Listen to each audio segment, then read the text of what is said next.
कि मैं उन्हें कहूं कि ये क्या चीज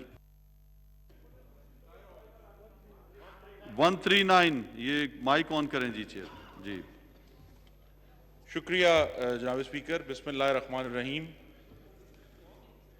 जनाब स्पीकर, वो पड़ी हैं रोज क़यामतें कि ख्याले रोजे जजा गया, जो नफ्स था खारे गुलू बना, जो उठे थे हाथ लहू हुए, वो निशाते आहे सहर गई, वो वकारे दस्ते दुआ गया, वो बुतों ने डाले हैं वसवसे कि दिलों से खौफे खुदा गया, वो पड़ी हैं रोज क़यामतें कि ख्याले रोजे जजा गया। मोहतरम डिप्टी स्पीकर साहब, किस किस क़यामत का हम जिक्र करें? हम पेट्रोल की लाइनों का जिक्र करें? यहां एक हुकूमती हवारी फाजल रुकन ने दुरुस्त कहा कि जब मुल्क में आटा क्यों महंगा हो रहा है अगर गंदम वाफर मौजूद है? इस क़यामत का कौन जिम्मेदार है? 6 महीने पहले ऑपोजिशन के बेंचों से वार्निंग दी गई थी कि टड्डी दल का कोई इलाज करें, पर वो क़यामत आ गई। और कोरोना की भी बड़ी वार्निंग मिली थी, लेकिन वजीर आजम, जो कि वजीर सेहत भी हैं, ये याद रखना है, वफाकी वजीर सेहत हैं, उनके ज़हनी खलफशार की वजह से, कंफ्यूजन की वजह से, तजब्जब की वजह से अब हजारों पाकिस्तानी कोरोना का शिकार हो गए। हम किस किस क़यामत का जिक्र करें? लेकिन जनाब स्पीकर, आज जिस पर मैं फोकस करूंगा वो 28 रमजानुल मुबारक को जो 97 पाकिस्तानी खाक हुए जलकर, जो ईद उल फितर पर अपने खानदानों को गले लगाने जा रहे थे, वो मौत की बाहों में चले गए। उनमें मेरे शहर गुजरांवाला की एक एयर होस्टेस भी थी, अफवाज पाकिस्तान के अफसरान भी थे, नौजवान बूढ़े कारोबारी हजरात पाकिस्तानी सब मौजूद थे। और वो मकतूलीन और उनके लवाहकीन कई हफ्ते गुजर जाने के बाद भी इंसाफ का इंतजार कर रहे हैं। और जनाब स्पीकर, ये नाकाबिले बर्दाश्त अजियत थी जो इस हुकूमत की नाअहली की वजह से उनके लवाहकीन को उठानी पड़ी, क्योंकि उन पाकिस्तानियों के जस्दे खाकी जल चुके थे, खाकस्तर हो गए थे। तो सिर्फ डीएनए तरीका था उसको आइडेंटिफाई करने का, लेकिन लवाकीन को दिल खराश वीडियोज रिलीज करना पड़ी, वजीर आजम से अपीलें करना पड़ी। वालिदैन, ये रोजे क़यामत है ना कि वालिदैन अपने 2 बच्चों के जले हुए जिस्म ढूंढ रहे हैं। और कौन सी क़यामत आएगी? जो पड़ी है रोज क़यामतें। लेकिन हुकूमत ने उनकी बात नहीं सुनी। और हमें जनाब स्पीकर इस कंफ्यूजन में डाल दिया गया कि पता नहीं जहाज खराब था कि पायलट एरर था। ये वही कंफ्यूजन है कोरोना के मामले का कि जी फैसला कर लें भूख से मरना है या कोरोना से मरना है। These are false binaries mister speaker. ये गलत चॉइस दी गई है, चाहे ये पायलट एरर थी, चाहे जहाज का इक्विपमेंट एरर था। जिम्मेदारी बहरहाल पीआईए की और हुकूमत की आती है। दोनों में से कोई एक आप पिक कर लें। अभी हमें कहते हैं कि 22 जून को उसकी रिपोर्ट आएगी, लेकिन हकीकत यह है कि ये तो वो वजीर आजम हैं जो हमें भाषण दिया करते थे कि साउथ कोरिया में किश्ती डूबी तो वजीर आजम ने इस्तीफा दे दिया। किसने इस्तीफा दिया है? 2019 में पाकिस्तान रेलवे का हादसात के हवाले से बदतरीन साल था, किसने इस्तीफा दिया है? मुल्क से आटा और चीनी चोरी हो गए, किसने इस्तीफा दिया है? हिंदुस्तान ने खामोशी से कश्मीर को एनेक्स कर लिया, किसने इस्तीफा दिया है? किसी ने इस्तीफा नहीं दिया। हां, एक इस्तीफा हुआ जब 2016 में मुस्लिम लीग नून की हुकूमत थी और इसी तरह का एक वाकया हुआ चित्राल में, तो उस वक्त पीआईए के चेयरमैन ने इस्तीफा दिया। आज किसने इस्तीफा दिया? कोई जिम्मेदारी लेने के लिए तैयार नहीं है। एक ऐसी इंक्वायरी कमेटी बनाई है जो जनाबे चेयरमैन साहब जो पीआईए के हैं उनके जूनियर्स पर मुश्तमिल है, जिससे इंडिपेंडेंट इंक्वायरी की हमें उम्मीद नहीं है।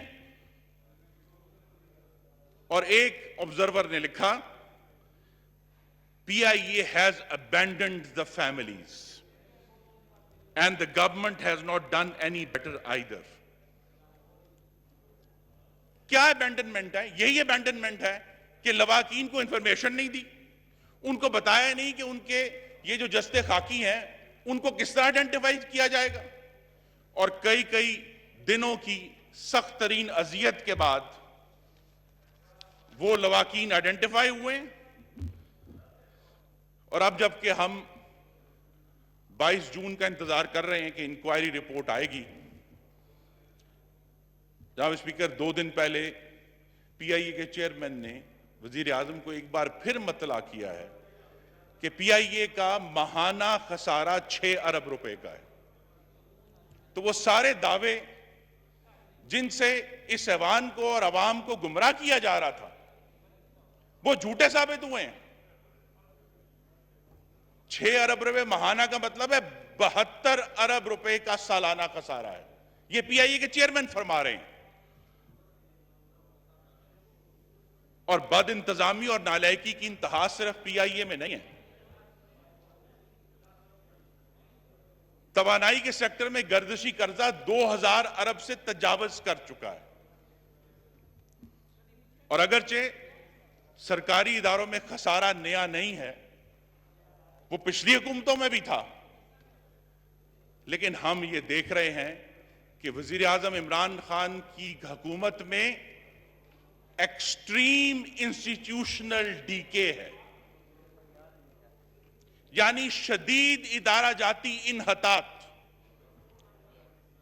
और ये एक्सट्रीम इंस्टीट्यूशनल डीके रोजाना अपना भयानक चेहरा अवाम को दिखा रहा है, क्योंकि एक वक्त में एक बहरान हो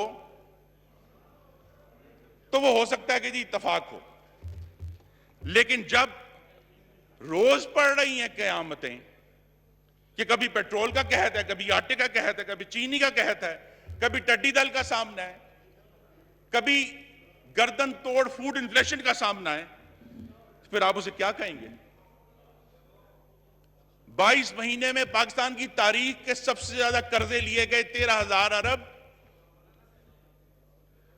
डेट विदाउट डेवलपमेंट। एक ईंट नहीं हुकूमत दिखा सकती कि इन्होंने पूरे मुल्क में कहीं डेवलपमेंट की हो। और पाकिस्तान के ऊपर 22 महीने में 13,000 अरब का कर्जा डाल दिया। कंपैरिजन कर लें 5 साल में मुस्लिम लीग नून का 10,600 अरब का कर्जा कर लें कंपैरिजन। और यह कंपैरिजन भी करना इंस्टीट्यूशनल डिके का कि कश्मीर की सरहद पर हमें बदतरीन जारहियत का सामना है, हम खामोश हैं। इंस्टीट्यूशनल डिके है कि खुद प्लानिंग कमीशन कह रहा है कि अगले साल 30 लाख पाकिस्तानी बेरोजगार होंगे। कोरोना वायरस पर मेरे कॉलीग्स दूसरे बात करेंगे, लेकिन यह कहना जरूरी है कि जिस बेबसी, बेहिसी और बेहरकती का मुजाहरा इस हुकूमत ने कोरोना पर किया है, यह वही मुजाहरा है जो PK 8303 पर हुआ है, ये वही मुजाहरा है जो साहिवाल के कत्ल पर हुआ है, ये वही मुजाहरा है जो ताहिर दावड़ के अगवा और कत्ल पर हुआ है, ये वही मुजाहरा है जो मकरान और गवादर में होने वाले दहशतगर्दी के हमलों पर हुआ है, और ये वही बेहिसी, बेबसी और बेहरकती का मुजाहरा है जो आटे और चीनी पर हुआ है। ये वही बेबसी, बेहिसी और बेहरकती का मुजाहरा है जनाब स्पीकर जो महंगाई पर हुआ है, जो टिड्डी दल पर हुआ है। इमरान खान ने पाकिस्तान के गरीबों को 3 कातलों के रहमो करम पर छोड़ दिया कि जाओ मरो। कोरोना आ गया, आप जिम्मेदार हैं। टिड्डी दल आ गया, आप जिम्मेदार हैं। अभी पता नहीं 10 को या 15 तारीख को कहते हैं जहाज आएंगे कोई, और महंगाई तो आज की तो नहीं है, पिछले 1 साल से पाकिस्तान के अवाम करा रहे हैं जनाब स्पीकर। और हल क्या तजवीज किया है?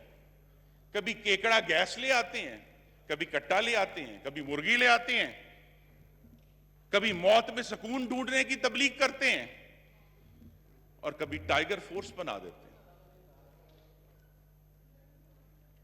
और सिर्फ इकोनॉमी और ये दूसरी क़यामतें जिनका मैंने जिक्र किया है वो नहीं है जनाब स्पीकर, फॉशिज्म का बरहना रक्स भी जारी है पाकिस्तान में। कभी एहतसाब के नाम पर इंतकाम हो रहा है, इजहार राय का गला घूंटा जा रहा है, और फैज अहमद फैज ने कहा था जुल्म की छांव में दम लेने पे मजबूर हैं हम, जिस्म पर कैद है, जज्बात पे जंजीरें हैं, फिक्र महबूस है, गुफ्तार पे ताजीरें हैं, जिंदगी क्या किसी मुफलिस की कबा है जिसमें हर घड़ी दर्द के पैबंद लगे जाते हैं। हमको रहना है पर यूं नहीं रहना है जनाब स्पीकर। ये अनब्रेकेबल है हर रोज की क़यामतें, कि कभी आटा कम हो जाए, कभी चीनी कम हो जाए, कभी टड्डी दल आ जाए, कभी जहाज क्रैश हो जाए, कभी रेलवे क्रैश हो जाए। जनाब स्पीकर, मैं अपनी बात को समेटते हुए PK 8303 के मुकाबले में इसके मामले में 7 मुतालबात इस ऐवान के सामने रखता हूं। मोहतरम वजीर हवाबाजी, जिनका मुझे बहुत एहतराम है, वज़ेदार आदमी हैं, उनसे इस्तदा है कि इन मुतालबात को सुने। 97 पाकिस्तानी जलकर खाक हो गए, उनके खून का कुछ तो हम हया करें। पहला मुतालबा जनाब स्पीकर ये आपसे मुतलका है कि वो कायमा कमेटी जिसने एविएशन को देखना है, स्टैंडिंग कमेटी ऑन कैबिनेट, उसके चेयरमैन मौजूद नहीं है, वो गैर फाल है। तो मेरी इस्तदा है कि जल्द अज जल्द उस स्टैंडिंग कमेटी ऑन कैबिनेट के चेयरमैन का तकर्रुर किया जाए, ताकि ये मामला PK 8303 का वो उस स्टैंडिंग कमेटी में भी डिस्कस हो सके, और PIA के चेयरमैन को वहां बुला के उनको बाकायदा तौर पर ओवरसाइट की जा सके कि ये कैसे हुआ। दूसरा ये है कि आज तक की रिपोर्टों के मुताबिक एक इंजन और जहाज का लैंडिंग गियर अभी भी मॉडल कॉलोनी के घरों की छतों पर पड़े, और वो इसलिए उठाए नहीं गए कि उन घरों को नुकसान का एहतमाल था, लेकिन अब 3 हफ्ते हो गए, ये काम हो जाना चाहिए, वो इंजन और लैंडिंग गियर वहां से उठाएं। तीसरा मुतालबा ये है कि जब 22 जून को ये इंक्वायरी आए तो वजाहत से बताया जाए कि क्या ये इक्विपमेंट फेलियर था, पायलट एरर थी, या दोनों थे इकट्ठे। चौथा मुतालबा है कि जो जिम्मेदार हैं उनके खिलाफ इंक्वायरी की जाए, चाहे वो मेंटेनेंस में बैठे थे, चाहे वो एयर ट्रैफिक कंट्रोल में बैठे थे, और अगर ये पायलट एरर तो पायलट एसोसिएशन को भी बुलाया जाए कि ये कैसे हुआ है। पांचवा मुतालबा ये है कि तमाम फ्लाइट पर्सनल को असर नौ उनकी प्रोफेशनल इवैल्यूएशन करें, इंक्लूडिंग साइकेट्रिक इवैल्यूएशन, ये बेहद जरूरी है। छठा मुतालबा है कि PIA के तमाम एयरक्राफ्ट को भी दोबारा सेफ्टी और सिक्योरिटी के स्टैंडर्ड के ऊपर असेस किया जाए, क्या वो एयर वर्दी हैं या नहीं है। हाँ। और आखिरी मुतालबा 7वां मेरा यह है कि हमें जब 22 जून को रिपोर्ट आई, या अगर मोहतरम वजीर साहब इस ऐवान को मुतला करना चाहें तो ये बताएं कि वो क्या कर रहे हैं कि आइंदा 97 पाकिस्तानी आग में भस्म ना हो मॉडल कॉलोनी। ये भी हमें बताएं, मुस्तकबिल का लाएमल भी बताएं। और जनाब स्पीकर, मैं जो 97 पाकिस्तानी हलाक हुए उनके खानदानों से दिली ताज़ियत करते हुए, जिसमें मुझे यकीन है कि ये ऐवान भी शामिल है, विल्फ्रेड ओवन के कुछ अल्फाज पे अपनी बात खत्म करूंगा कि what passing bells for those who die as cattle. No memories for them, nor prayer nor bells. nor any voice save the choirs, what candles may be held to speed them all. In their eyes shall shine the holy glimmer of goodbyes. Their flowers, the flowers of patient minds, and each slow dusk, a closing down of blinds. अल्लाह ताला P के 8303 के हलाक शुदगान की मगफरत करे और इस बेबस बेहरकत हुकूमत को ये तौफीक दे कि वो सिर्फ जहाज में बैठे हुए मुसाफिरों को नहीं, पाकिस्तान के करोड़ों गरीबों की जानों का तहफ़्फ़ुज़ कर सके। मैं आपका शुक्रगुजार हूँ। बहुत शुक्रिया जी। जी जनाब आगा हसन बलोच साहब। आगा